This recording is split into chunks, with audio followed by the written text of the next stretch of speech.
It's the Open Bedroom Door Show.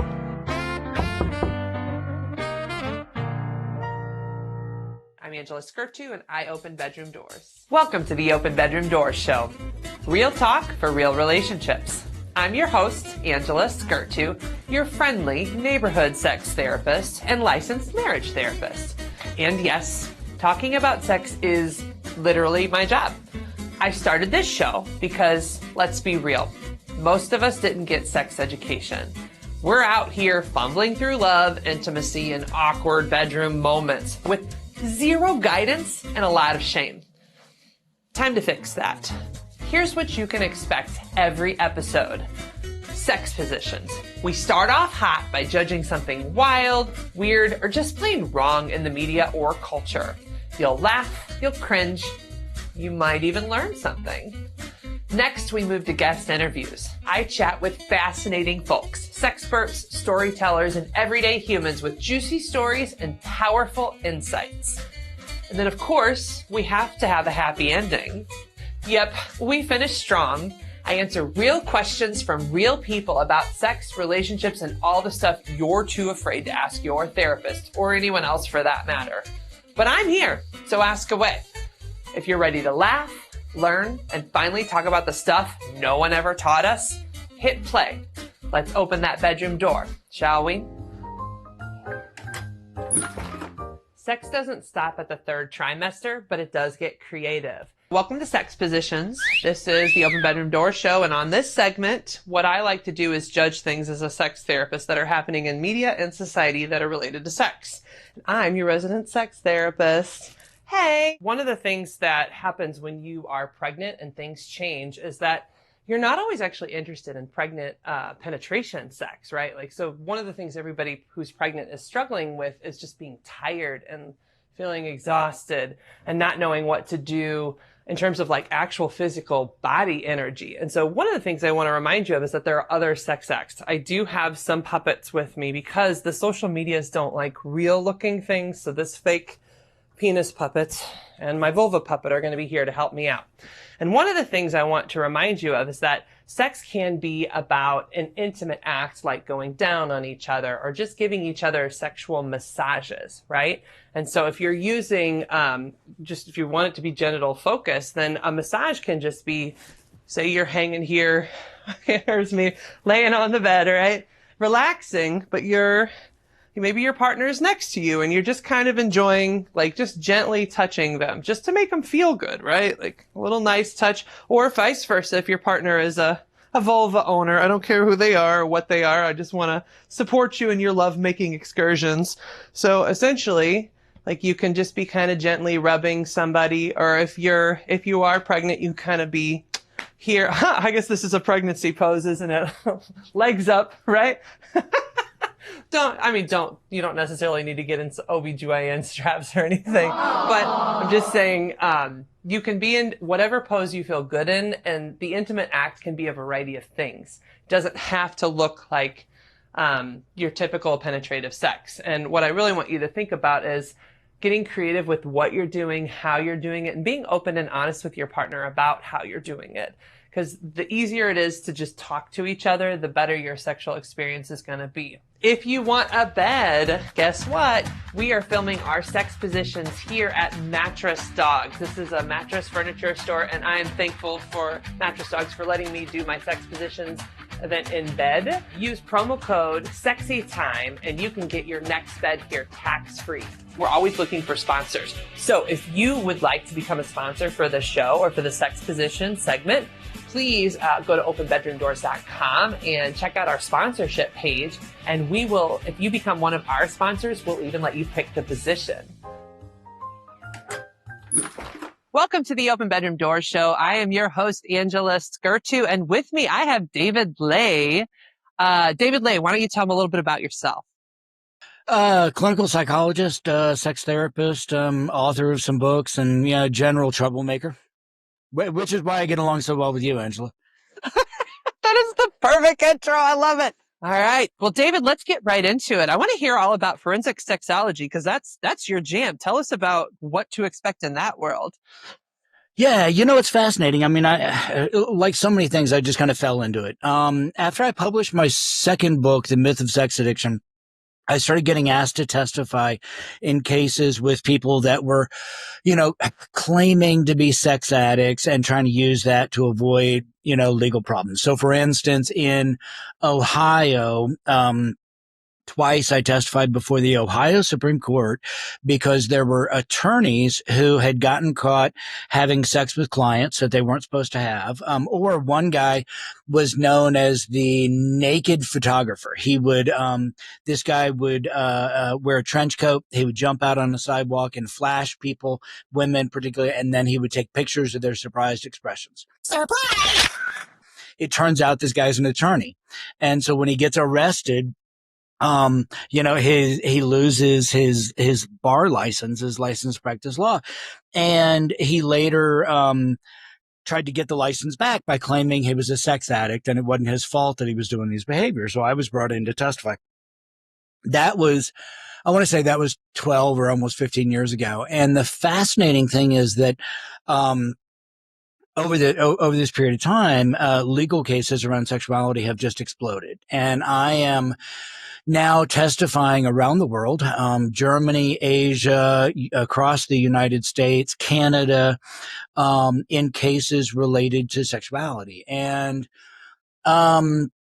it's fascinating. Every case is different. And every case, my job really is to educate the jury and the judge and the attorneys so that they are making decisions based upon an accurate understanding of sexuality and not, slut shaming or thinking that people are just perverts. I was supposed to testify in a really big case just a couple of weeks ago in New York of the one taste trial. And this was a female orgasmic, meditation practice that kind of turned sort of culty. Netflix made this crazy documentary about it that turned out to be based on a lot of fraudulent information. And I was going to be testifying, normalizing consensual non-monogamy, female sexuality, relating this orgasmic meditation practice to things like sensate focus or non goal focused sexual behaviors. And ultimately I didn't testify because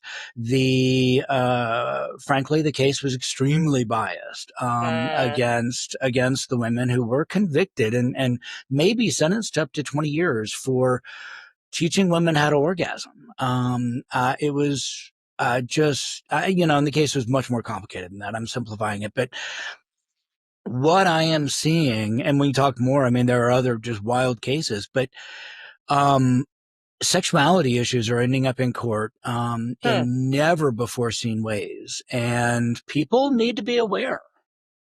What do you think that's really interesting. So were these sex therapists that were being tried? Because I mean, it's my job, to teach people to orgasm. Right. So I'm what occurred? They were not sex therapists. I mean, orgasmic meditation or one taste, kind of the practice was that a woman would lie there, her lower body, unclothed, and a partner, male or female, maybe in a relationship with her, maybe not, would use oil and wear a glove and rub her clitoris in a certain prescribed manner for a certain period of time, 13 minutes. I think I saw that documentary. Yeah. And, they were tried. It turned into, like I said, it turned into kind of a cult with, kind of a commune. Because everybody wants to join cults these days. Right. That's right. Sure. Why not? I mean, and they were prosecuted for, and I'm not an attorney. I spend a lot of time in court now, but they were prosecuted for conspiracy to commit forced labor, with the idea that they were using women's desire for sexual fulfillment and belonging and to overcome histories of sexual trauma. They were using those elements to manipulate these women into, engaging in kind of sales practices. It almost turned into like Amway, where once you join, like a multi-layer marketing, but then with orgasms involved. Yes. And so once you joined, you then started, selling memberships and getting other people to join. And what's fascinating, though, is conspiracy to commit forced labor is kind of like we had a plan to do it, but then they didn't charge them with actual forced labor, like they'd actually done it. And, at trial, I mean, witnesses were even calling the women witches because they engaged in quote unquote sexual magic. We're doing witch trials now, David? What? Yes. That's a witch trial. Yes. And that's the wild thing is that, we are seeing just this attack on sexual diversity, attack on female sexuality. And I do think a lot of it is driven by this, kind of rise in more conservative, politics and culture. But people with any sexuality that is somehow different from somebody else's, which is everybody. Which everybody's different, by the way. Yeah, we should put a little PSA out, like the more you know. Yes. Everybody's a little different sexually.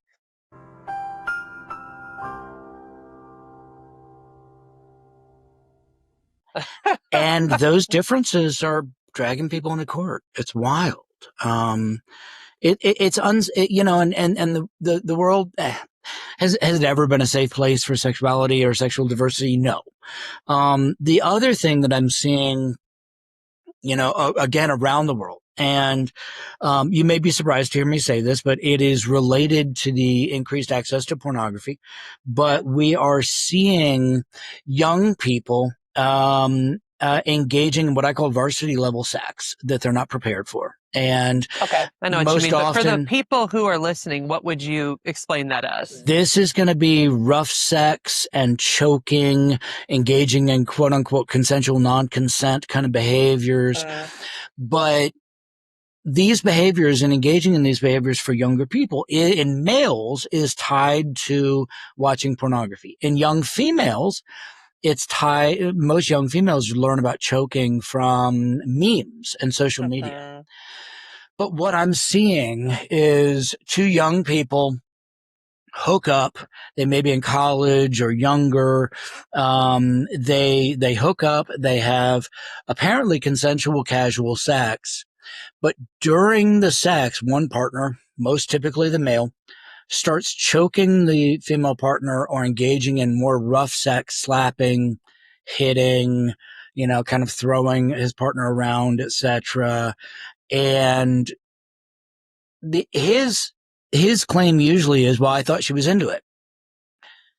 And then afterwards, charges are filed because she wasn't into it. And they didn't talk about it. There was no consent conversation about it, but he's making these assumptions based on porn he's seen that like, oh, this is what she wants, so I'm just doing what they're showing me that they want. That's right. Porn he's seen and past sex he's had with other people who maybe were into it or were okay with it.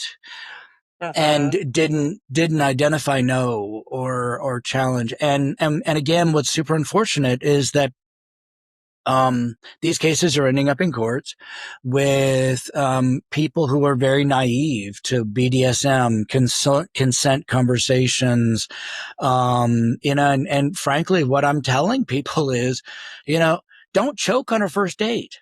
Don't. Do you hear it from David? Don't choke on a first date. Let's have a conversation. Yes. Because unfortunately, these cases are, resulting in really significant criminal penalties. And of course, juries are naive to these issues. They're naive to how common, desire for rough sex or kinky sex is. They assume that good girls aren't into this, not knowing that rough sex is actually much more popular fantasy in women than it is in men. So that's the kind of stuff I'm testifying about in court to help people understand these issues better and not just assume that this, because I've never done it, that means there must be something wrong with you for wanting to engage in it. Well, David, that's exactly why I'm doing this show, because we have a lot of access now. So let's do a storyboard of back in the day when we were younger, right? So back when I was a kid, you found a porn mag in your dad's bedroom, and you hid it in a tire or in the dumpster.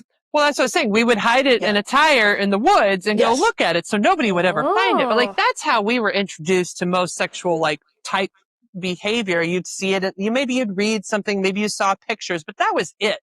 This generation is so different. Like we have access. You can get porn on Twitter. Like there's access to it on different platforms. People are reading Reddit. There's so much access. And so but the thing that still continues to exist is no real conversation, no normalizing of that being a part of the sexual experience. They see these acts. They're like, oh, this is normal. And it's like, it can be. I'm not saying it's abnormal to want rough sex because like, you know what, to each their own, right? But it is abnormal to be just going into these sexual experiences without any communication, without any talking and figuring out, like learning your partner. Because even in rough sex, some women like rough sex with like hair pulling. Some women like rough sex with a choke or not even a choke, just a little pressure. Like even that, like those little nuances are the things people need to be getting together with and understanding. And they're not having that conversation. So I feel like this could be prevented. Like I feel so bad for these people.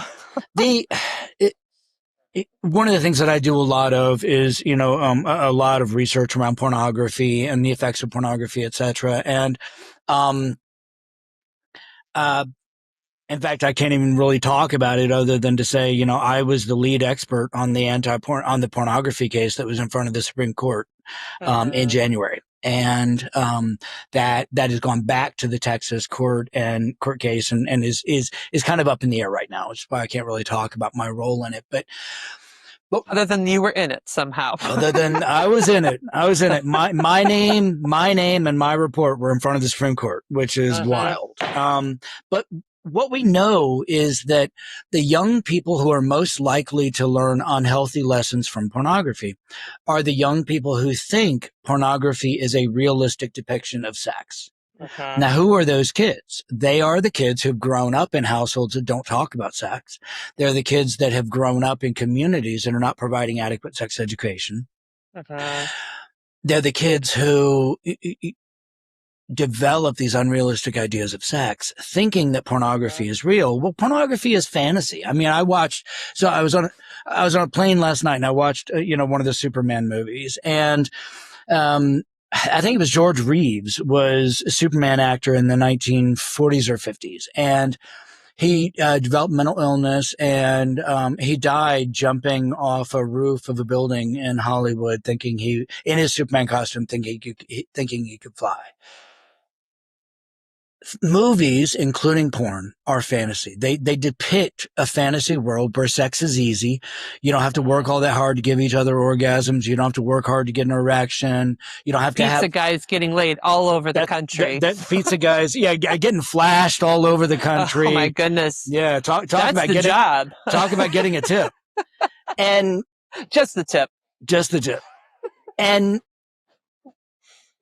fantasy is an escape. We watch fantasy, including porn, because we want a momentary escape from how challenging the world is and how difficult, sexual interaction with another partner can be, how much work it is. It's good work if you can get it, great. But the problem is that we have neglected these young people. We've engaged in gross social neglect. And now, as these young people are engaging in, again, varsity level sex that they don't have the foundation to engage in safely, unfortunately, we're then punishing them for it when it was our fault. David, that's why I say, I've seen this again and again. Sex education is abuse prevention. It is abuse prevention. And like you said, gross neglect. Like, if we don't educate people on how to have these consent conversations, how to talk, how to like honor your body and even know what your body wants, there are all these unintentional, painful consequences. It is abuse prevention. Yeah. And we are causing so much harm to this generation as a result of not talking directly, honestly, and really neutrally about sex. Because like, I don't even think it needs to be positive or negative. I think it needs to be a casual, neutral conversation. This is your body. This is how it works. This is you learning your body. Here's how you learn to trust yourself. When you approach it from that angle, then it's not like in people's fight or flight and they're like, there's sex in the room. It becomes a natural, normal conversation. And then they can actually have these consent conversations with a potential partner. But the way we're treating it is like it's a bomb in the room. And so even when people don't talk about it at all, people are terrified to talk about it because of the implicit message that's being sent about sex. And it's even more insidious than that, Angela. I mean, when we treat sex as this, secret, shameful thing that we don't talk about, unfortunately, it then leads to children who get abused keeping the abuse secret because they think it's their fault. David, thank you for being on the show. Thanks, Angela. That's too spicy. Well, guys, on the Open Bedroom Doors show, we often have content that's a little too spicy for your typical social media platforms. So for those of you who are like, I love everything Angela Skurtu and I want to know all the spicy details, we actually have a space where we put the uncut shows, and it is at patreon.com/openbedroomdoors. So you can subscribe to that channel and get all the behind the scenes, all that spicy stuff that I wasn't able to put in the show. That's too spicy. So I hope you can join me at patreon.com/openbedroomdoors. Keep in mind, that is how you support me. So it is a subscription channel where you have to pay to subscribe, but you are becoming a supporter of me and putting out this awesome content as a result. So please join me for those spicy, spicy things.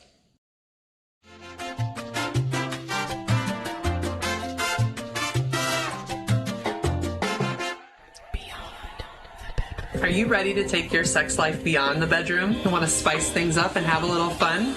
Come join me for my couples retreats. We are taking Open Bedroom Doors to exotic locations and introducing you to fun, sexy new ways to intimately connect with your partner. In a beautiful location, surrounded with serenity, warmth, connection, that beachy vibe. This retreat is your opportunity to say, nope, I'm leaving the kids and work at home, and we're gonna go to a place where we focus on us. We slow down, we get into our sensory experience, and I just want you to ignite your sex life and learn how to really take your sex life from 0 to 100. I'm Angela Skurtu at openbedroomdoors.com, and I hope to see you at my next retreat. Hey everyone, I'm Angela Skurtu, and on every show we answer one of the audience questions. And I have with me my BDSM bears. This is Barry Bonds and Consent Cub. They're here to support us as we answer questions, your audience questions. So this question is, when does one know that the relationship or marriage has reached its peak and that physical intimacy will probably always be a no? Wow, that is such a tough question. Thank you, one, for asking it, audience member. But two, so I would like to say, please at least seek some therapy before you make that decision. But honestly, even saying that, I don't like working with people who are on death's door, right? Like I would prefer people to come see me way before that. So how do you know, like if it's been years and you guys haven't been intimate and they're saying no, and even when you bring up the conversation, you say, hey, would you be interested in trying something? If they get aggressive or defensive and they're just like not interested, then you're probably at that space. And I know that's hard for some of you to hear. But the longer you go without intimacy, the harder it is to get back into intimacy. And I actually did an interview for my previous podcast about this where I can't remember the guest's name, but she was talking about how after 2 years of no intimacy, it just gets harder and harder to come back to each other.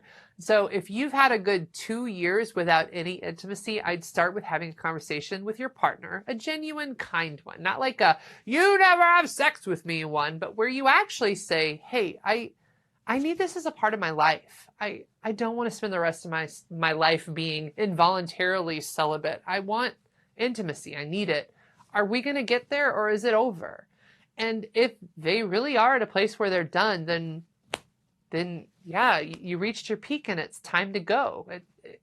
Because it is okay for you to need sex. It's okay for you to want intimacy to be part of your life. And if your spouse isn't there, then okay. Like it's not fair to hold each other back and prevent each other from being intimate and having that part of your life fulfilled simply because one of you isn't there. And it is a hard truth. I'm sorry it's a hard truth, but like, first you need to have the conversation so that you can know where you stand, and then you can make decisions from there. Now, sometimes people have that conversation, and guess what? They decide they don't want to end things, and they really do want to get help. And then that's when you come see me. So visit me at openbedroomdoors.com to like start working on that, because I do think that after having that conversation, a lot of people get to a point where they need help, and they realize they need help that's not just the two of them. Well, that's a wrap on this episode of the Open Bedroom Doors Show. Real talk for real relationships. If you laughed, learned, or blushed a little, you're welcome. Don't forget to like, subscribe, and share with a friend who needs a little more real talk in their life. Got a burning question about sex, love, or relationships? Check out openbedroomdoors.com and submit a contact form. Your question might just be featured in a future Happy Ending segment. Until next time, keep it honest, keep it sexy, and most of all, keep those bedroom doors open. Good night.